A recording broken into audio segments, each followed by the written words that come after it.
Hey, this is Javen. I want you to get excited about this week's podcast. There's going to be a special word just for you to help you and challenge you in what you're going through. Get ready. It's time for you to start living your best life now, and it starts right now.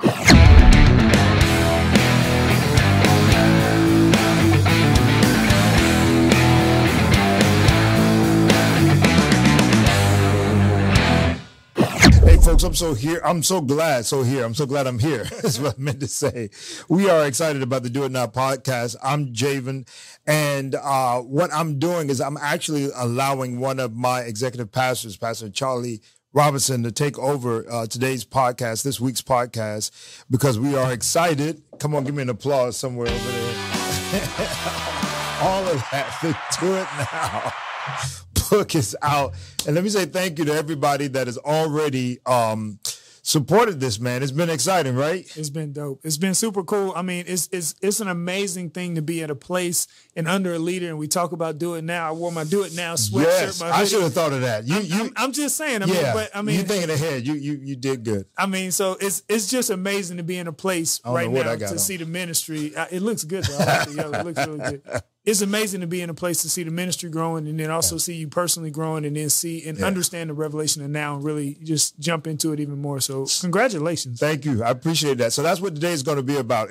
We're actually, everything that we're talking about today is going to come from the book, Do It Now, Why Wait When Your Best Is Now. That is available on Amazon Books, Kindle, Barnes & Noble, wherever books are sold. And so everything you're going to hear us talk about is just going to be about Do It Now and the revelation of now. So, sir, it's your show. Absolutely. I'm in the hot seat. So let's go ahead and jump right into it. But before we do, I got to say, if you have not got your copy of Do It Now, make sure you get your copy of Do It Now. Yes. Find it everywhere that books can be sold. Definitely, you can go to the church website.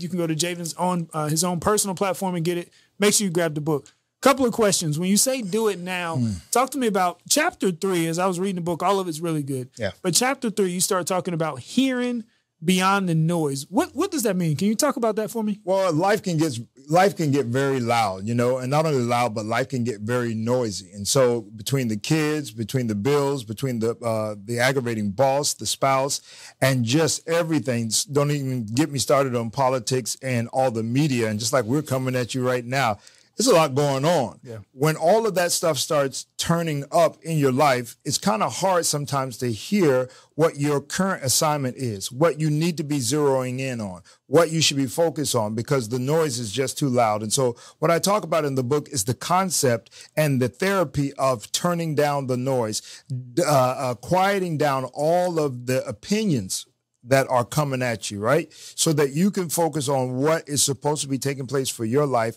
in this current moment so you can do the right thing. You know what you just said that I've never heard you say? Understanding now is therapy for dealing with the noise. Yeah. That's a good way to say that. Understanding your now is therapy for dealing with the noise. So when you talk about hearing beyond the noise, it's just so for me, it helps you to understand how you move the way that you move, right? It's really important, Charlie, because at the end of the day, you don't want to miss your moment, is the bottom line. You don't want to walk into a room and have one of your biggest breakthroughs, one of your biggest opportunities, and totally blow it because of the girl in the red dress, or because of the DJ playing your favorite song, or because something else, the argument that you had before you walked in the room with a friend or a spouse or your girlfriend or whatever the case may be. You don't want to miss your moments. And I talk about that in the book, that opportunities are not lost. Somebody else just takes them. So what we're doing is we're trying to get you to zero in on every now moment, because what you think is a small moment, they say small hinges swing big doors. So think of it that way. Every little moment, every possibility that maybe feel like nothing, you fast forward 5-6 years from now, that becomes the biggest breakthrough. That becomes, how many times have you met somebody just catching a ride, or maybe you went, that has happened to me so many times, where you catch the town car to go do the TV show, and the other guest that's on the show is there with you, and you don't know who that person, they don't know who you are, and come to find out, you're a huge blessing for them, they're a big blessing for you. What if you walk in that car in those situations stuffy and arrogant? you miss your biggest breakthrough. Hey, listen, I'm telling you, get the book, do it now, because he's dropping nuggets and you don't even realize it. Small hinges swing big doors. If it's a big door in your life, you got some small hinges you need to make sure they put in place. I'm telling you, the other day we was talking, you speak in parables all the time. That's exactly what I'm talking about right there, speaking in parables. But we're not going to go there. Yeah, exactly. That's another podcast. Living in your now. Talk to me about living in your now and how and why. Where did that revelation come from? Living in your now. I started doing it and didn't know I was doing it. And then I look back on it and I would say it's a God revelation. So I would say probably my mid-20s, maybe after college, I got this revelation that, you know, what you have done that has made you semi-successful so far at that point in my life was that I had, you know, God had pointed out to me that what I've learned to do is zero in on whatever's in front of me. It has caused me to be able to accumulate, you know, great friendships, build great relationships. It has caused for me to appreciate wherever I'm at with whoever I'm at. And I think that started when I was 18 and I was not forced, but God told me to go to this school that was predominantly white. I was used to being down here where everything's multicultural. It's all brown and beige and everything else.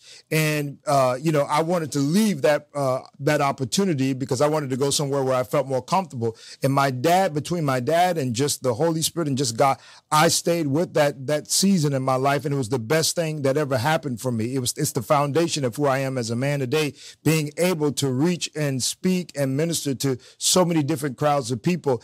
I had to zero in on that now moment and think in my head, and this will help somebody. And I talk about this in the book, that this is the best moment of my life. So instead of looking at it like, man, I'm less than 1% here as far as being a part of the black race or the African-American race, whatever term you want to use, and feeling uncomfortable and having to deal with semi-racist comments and questions and stuff like that, I embraced it in the sense that let me be that light, let me be that information piece, let me understand what's going on with them and in their head, why they think the way they think, and just all of that stuff, and push past my comfortability. Maybe nothing was wrong with the school at all. Maybe there was nothing wrong with the questions they asked. Maybe it was just my uncomfortability and having to deal with something bigger than just my personal issues that God wanted to get out. Whatever that was, just from that moment on, I learned, Charlie, how that it's so important to walk in your now moment and live from there, not from where you came from, not from where you're going, but just right there, and then champion that.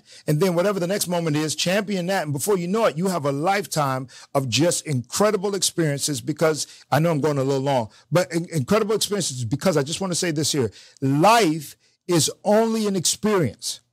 Life is simply an experience. You cannot bottle your life up. You cannot, and anybody that's 50 plus can tell you, that's another inside joke, can tell you that after 50 years, if I divvy it up 10, 10, 10, 10, I can't keep none of it. But I hear what you're saying. I hear what you're saying. And people say all the time, that's your life. You've experienced all this stuff. You've done movies. You've sold CDs. You've traveled. You've done. One of the things I love about being in this situation, I could cut you off because I could cut you off because he's on the other side of the table this time. I was going to say, I can tell you're going to try to pick a fight. But anyways, what I'm saying is, I hear everything you're saying. I've read the book. I'm excited for you, but I feel stuck. How do I get unstuck? Because it sounds good for you. It's a great book. I feel motivated when I'm reading it, but I feel stuck. Well, I don't feel like I could do it now. Well, I'll tell you, first off, if you do feel stuck, get the book, because there's a chapter in the book called Getting Unstuck. First off, let me say this. Everybody gets stuck. So if you do feel stuck, you're in good company. That's the first thing. And number two, if you feel like you're stuck in the sense that you know you're stuck, you have already passed half the test. Because first half of the test is just even understanding the fact that you are stuck. Most people don't even know they're stuck. Most people don't even realize that that hairstyle, the clothes you wear, your house right now needs an upgrade. There's a lot of things in your life that you think is going on, or this is the way to be, and you don't even realize that that was back then, and life has progressed to a much further way. So one of the things I talk about in getting unstuck is to just begin to look at everything around you and see whatever is in front of you and have more importance for it than you've had before. I think one of the things we do is we have more importance for things that we've experienced before, and it's easy because you're familiar with it. You've been around that. That's kind of who you are. So think of it this way: all your close friends, people that you grew up with, you already got a camaraderie with them. Somebody that I just introduced to you, that's probably going to be your best friend for the next 20 years. When you first meet them, if you're not careful, you can kind of blow that person off because you don't know them as well as the people that you know. That is a test of being stuck. Okay. What you're wanting to do in that moment is embrace that new relationship, give it the same respect that you would give. Now, they're not going to have all that nostalgia and all those memories like old friends, but you can begin to look at whatever's in front of you and have more respect for it. And when you do, it's going to start pulling you out of that stage of stuckness, if that's a word. Yeah, no, that's good. And the thing that I like about the book, the opportunity that it gives you when you're going through the areas, it gives you like chances to write down and write down real thoughts, what you're feeling, and put into practice what you just learned. So what we're doing there at the end of every chapter, one of the things some of the people that got the manuscript, they were saying, hey, listen, we would like to see a workbook style scenario with this book because you're challenging us so much. We want to actually activate the information immediately and put it into practice. So we didn't do a whole separate workbook with the book, but what we did, Charlie, is at the end of every chapter, we put together workbook style questions and practices that you can do in a group setting. If you have a reading book group, or if you are you have a cell group or a women's group, or girlfriends or boyfriends, or not boyfriends, friends that are guys, and you want to sit down and kind of a men's Bible study, something like that, this would be perfect for that kind of thing. Even for business companies and those of you that are CEOs and you have leaders that you've been trying to get unstuck, that you've been trying to get them to zero in on the company's goals and that kind of stuff. This is good for that. I almost there were several Christian publishers that turned me down because the book is not written in a religious tone. We don't have enough. It doesn't say Genesis chapter 3 and blah, blah, blah, and that kind of thing. But all of the principles are biblically based, faith-based.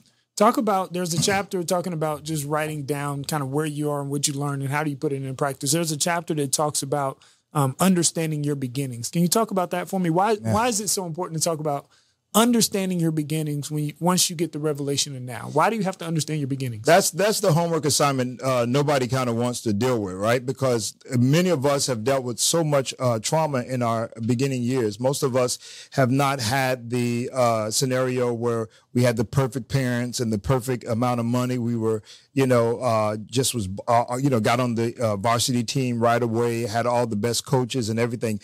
Most people that are watching this right now have experienced some type of PTSD style trauma in their life in their first 18 years. Most of us don't get it, even if it's just being bullied in school by other kids for whatever reason.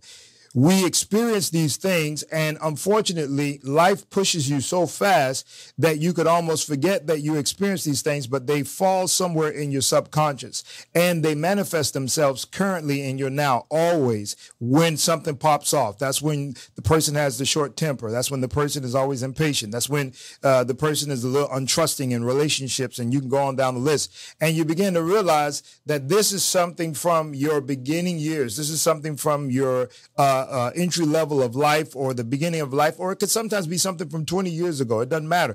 What we are asking you to do is not to forget the past. Now, I got into we talked about this and somebody got in the comments last time we did a masterclass on this, and they went to the scripture where Paul said, forget those things which are behind, press towards the mark. And here's the deal. when you look at that scripture, the scripture is not saying for you to forget. It's impossible to forget everything you've been through. God gave us a memory for a reason. It's so that we can create what we call wisdom, so that you know not to, if you touch the stove when you're a kid, last time it burned you, okay, now you know, of course, you want to have memory. So the Bible is not telling you to forget those things. You can't forget them. So we're not talking about, what the scripture is saying there is neglected in the sense that you don't live in your past, you stand on your past. And that's what I say in the book. Don't stand in your past, stand on your past, so that you don't have it running you run it. But you do have to face it in order for you to face today.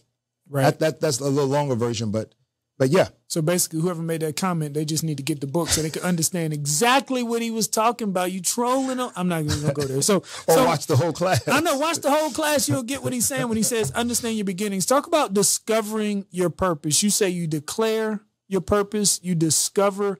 Talk about it. You have to accept it. What is discovering your purpose mean? So the comment there is, the wisdom key there is, you don't declare your purpose, you discover it. All right. So that's what a lot of people do. I'm going to help you out there. You help me out. I appreciate that. I couldn't read my own writing on my notes. I was so excited writing it, but I appreciate you calling me out that I messed up the comment. I would never do that. You did.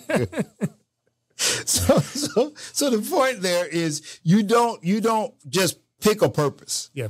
Purpose picks you. Yeah. That's the short answer. Yeah. You know, like, when you say purpose picks you, what does that mean in reference to now? Because a lot of people struggle with now, and they try to say, well, I don't feel like I'm in the right place. How do I keep going? How do I stay motivated? I remember we were doing the class. A gentleman was like, well, how do I know if it's my purpose? How do I know if it's my now? What do I focus on? Like, how do you, when it comes to purpose, what is purpose and now? Like, talk to me about those, and how did you identify that? I mean, it's easy to say it now at 50 plus, right? Because you've been through some stuff, right? But if y'all see why I got to pick on him, for the 20-year-old, 30-year-old that hadn't got, you 20 now? Yet, well, I'm 40, but still.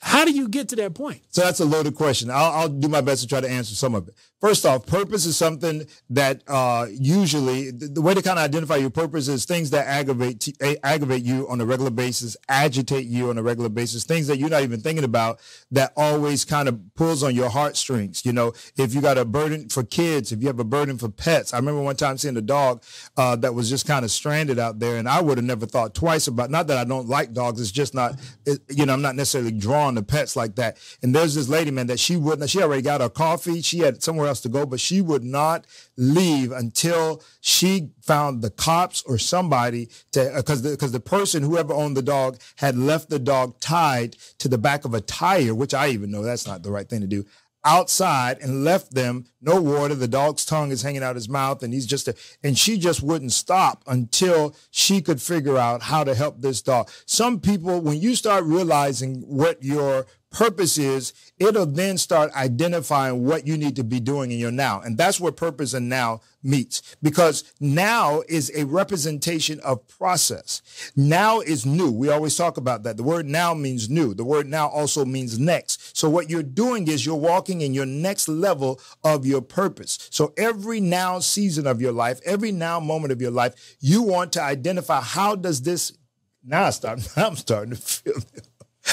You want to identify, how does this connect with my purpose? Because if it doesn't, that'll let you know that you need to disconnect from that. And that goes along with people that are in your life. That goes along with jobs that you stayed at too long that you should be moved on from. That goes along with things that you're supposed to be doing. Listen, let me say it this way. God don't use lazy people. I'll talk about it this Sunday in our service. God doesn't use lazy people. Everybody that was great that God used, he found them doing something. So sitting around and being disconnected from the bigger thing that's in your life, and let me talk about this a little bit about purpose, is purpose is bigger than you. So purpose is not to be mistaken with goals, visions, and dreams. You can have all those. There's nothing wrong with that. We should have those. I had many dreams to have a podcast. We had a vision to build Now Church. We had a vision to do a lot of, albums and dreams to do books and whatnot. But I had to ask the question, does my dream, and I didn't talk about this the other day, but does my dream and does my vision connect with my purpose? You see, this is a goal, but it connects, you see,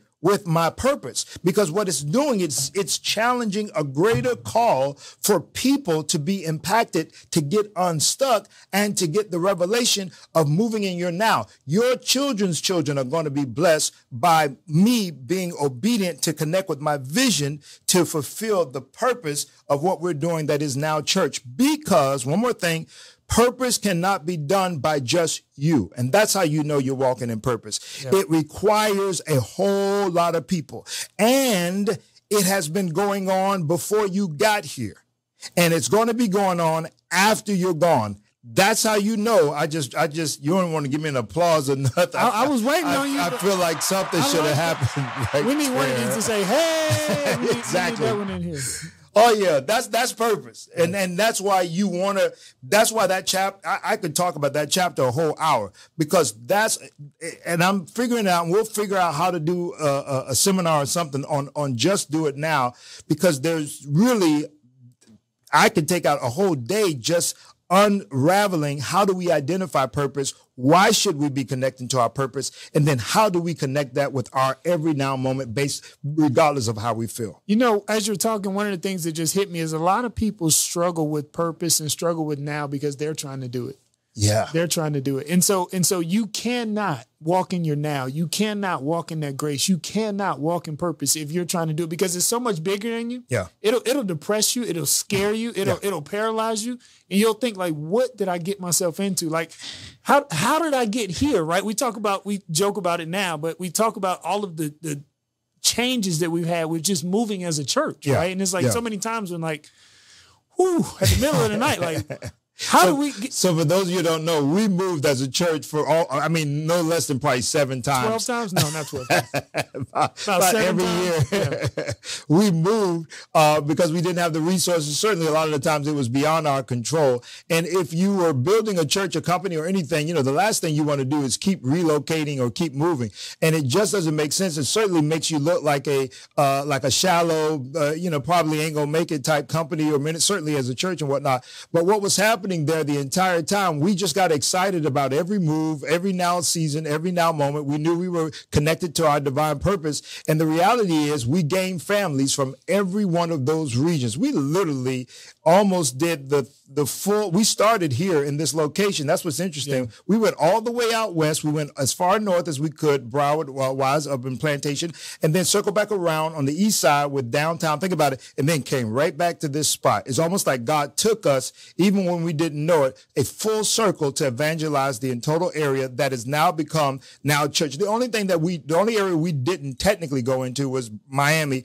area, as far as in setting up a church. But and we do have families that come in from the Miami area and Dade County. But my point is this: I think it's so very important that you understand that even in your transitional seasons, even in your moving, uncomfortable seasons and whatnot, all of that is a part of what we call the process that leads to the greater purpose. I feel like I got to say one more thing. You're not going to see your whole purpose in one totality. Like you just said earlier, if you did, I'm telling you right now, you're going to do like Sarah. I talked about it Sunday. You're going to laugh at it. That's why she gave Isaac that name Isaac. It means laugh. It means laughable. It means to laugh. Like, this is a joke. 100-year-old woman having a baby.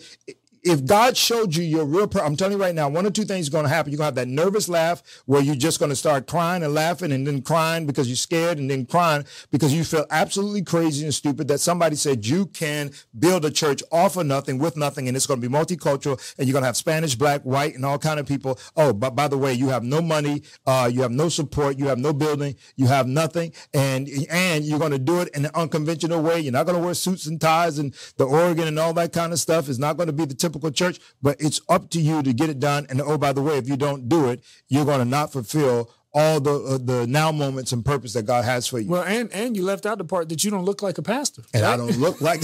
I mean, the pastor got on a hat.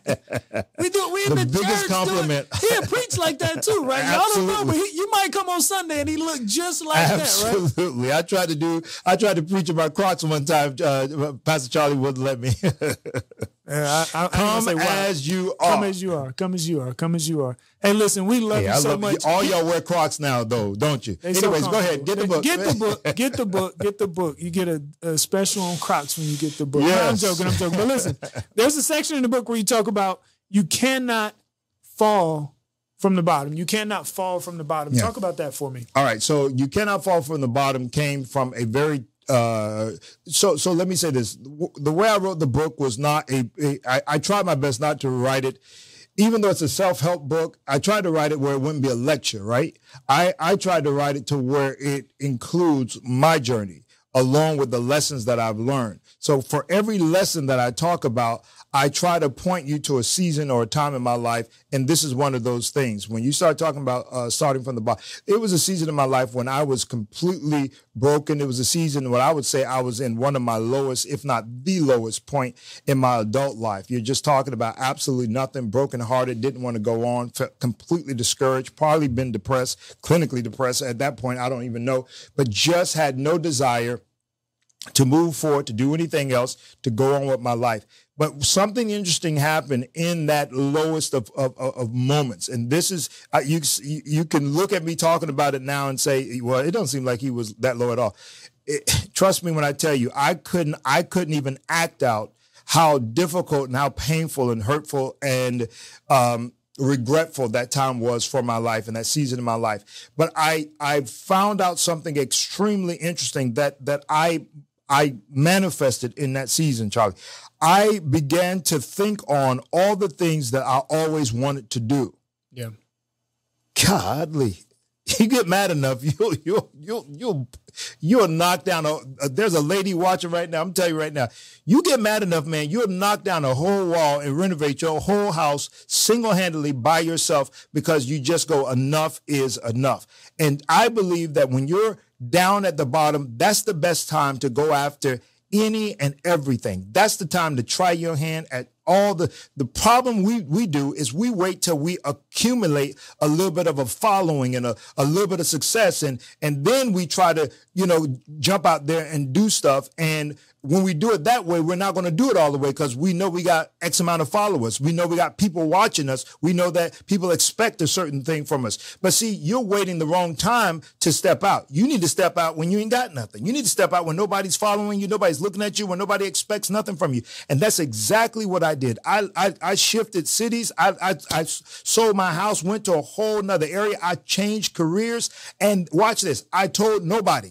I just put my head down, I rolled my sleeves up, and I did not expect anything. I didn't expect no respect. I did not respect no honor. I came from a season before that. I had armor bearers 20 deep. You can ask Larry. I had staff and people, helping me with my son. I was a single father, so our house was always had house workers and all that kind of stuff. I went from all of that to absolutely nothing and was happy to do it. I was happy to do it. I had such an excitement in my eyes and in my heart. You couldn't tell me. And when people would say, where you're from or I'm from here. What do you do? If it was, cause I started going after acting, it was like, I'm an actor. I didn't even tell them I used to be, a pastor on staff and, this, that, and the other. No, I just thought whatever it was I was shooting for as a TV host, okay, as a recording artist, I went out there. And that's the other thing that y'all got to stop doing. Stop coming at people from your past. If you are looking to be a speaker, a motivational speaker, a teacher, a CEO, don't come in there talking about when you used to be a teacher or when you used to be a principal or when you used to be a police officer. You just downgraded your now. You just took value out of your now. You just took away right now. You're the host of this podcast show. It doesn't make sense if you come in here and then start talking about being a CEO of that or being a coach for your son's team or whatever. That's not what we're doing right now. Right now, you're the host. And if you embrace that, then you are the host. And therefore, you maximize that now moment. So no matter if you're up here or way down here, I'm telling you right now, step out, maximize that now. And you in my opinion, you almost get all of the juices from that moment when you respect that moment in that way and in that season. Well, when you talk about that, it just makes me go back to the comment you said earlier. The now is the hinges that swings big doors, right? And so when you talk about leaving from where you were to go to LA and you do the movies and the music and the acting and you live in a hotel. I mean, you go through all of this stuff, right? I've heard this story so many times, but every time I hear it, it's like the first time I heard it. And it's like the now makes you comfortable in uncomfortable situations. Come on. Because you're not concerned about what anybody else is thinking. It's like, I'm here right now. I know it's an uncomfortable situation, but because I'm in my now, I don't even see anything else.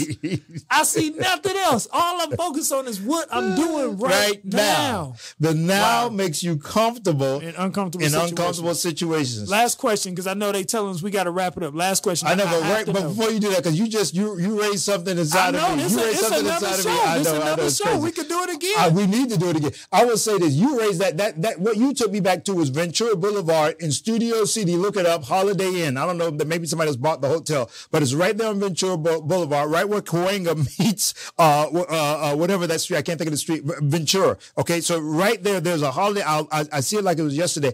I stayed in that hotel for 2.5 weeks. This is before Wi-Fi. This is before internet, all that kind of, you talking about plugging in a big tower computer with the plug, AOL and whatnot, just to get started on my journey that became what is my career today. But the interesting thing about it, and you talk about it and do it now, but the interesting thing about it, and I know this, and I want to give the people a little insight, right? Because I know where you come from and I know the background, to understand that when your dad said, when you called home and he didn't come pick you up, and then unfortunately, he passed away at 19 years old, right? But when he said, figure it out. Figure it out. He didn't know that 20 years later, the manifestation was going to come, right? You get uncomfortable, but you're like, I've been here before. I've been having to figure it out. I've been living in my now. I already know Philippians 1:6. It don't matter what hotel I'm in. It don't matter what streets intersect and how many people say I can't make it. Set you up. Because my dad already planted the seed. Set it up. And what'd you say your dad used to say all the time? God is blessing you. The Lord is blessing us right now. That's in our church building. When you walk in our Now Center, actually, and you walk into the main room, you look to the left, we have graffitied on the wall. The Lord is blessing us right now. And I never really even comprehend, as a kid, you never comprehend the weight of that. Hearing your father close every service out saying that in the middle of anywhere, like you could hear him say that in any part of the service, whether it's right before the offering or after somebody sung or whatever, he would just simply say, the Lord is blessing us now. And I just don't even know if even the people understood what the gravity of what he was saying. Most of those people have since died and gone on to be with the Lord. And I run into so many of his old members and stuff like that. And to this day, you're talking well over almost 30 years, how much they miss my dad, how much they enjoyed those seasons of my father being passed. And it was almost like he was trying to tell them the entire time, don't complain, don't murmur. This is your best moment. These are your best days. Live these out, enjoy these out. And what you just did there and tying all those things together, it just is mind blowing to know that, I think in basketball, y'all call it a setup, or in volleyball, it's called a setup as well. What those little moments like that did was it just set me up to take on life in the driver's seat or in the front row, if you will, to say, hey, listen, you're going to have to blaze trails that nobody has blazed. You're going to have to go places that nobody else has gone before, and you're going to have to figure it out. And you gotta, and the thing about, and here's the last thing I feel like I gotta say before we close at least this podcast out. We do need to do another one of these, by the way, is this. It's very, very, very important. It's very, very important that you enjoy the journey. Yeah. It's very, very key. Let me give that to you as my gift to you today. You've got to enjoy the journey. It'll be a terrible thing for you to complain and murmur and cry and be depressed for 5 years only to make it in the 5th year. What would that give you to have blown those 5 years or those 10 years, however long it takes? Well, the journey is the reward. The journey is the reward. The journey is the reward. And as you talk, we got to close out. So this is the last thing I'm going to say, and we got to do it again. I want to see you in church. You got to get the book, but I got to tell you, as we're talking, the 8 years that I've been around you, every time I'm around you, we start talking about now, I get a new revelation. Now manifestation is not bound to time. Now manifestation is not bound to time. Yeah. I mean, you can continue to reap the harvest of now, 20, 30, 40. I mean, now manifestation can feed families. Yeah. Yeah. Get the book. Do it now. Get the book. You got to get it. I'm telling you, we got to do this again because there's so much revelation. Part 2 is coming. We have to. We got it.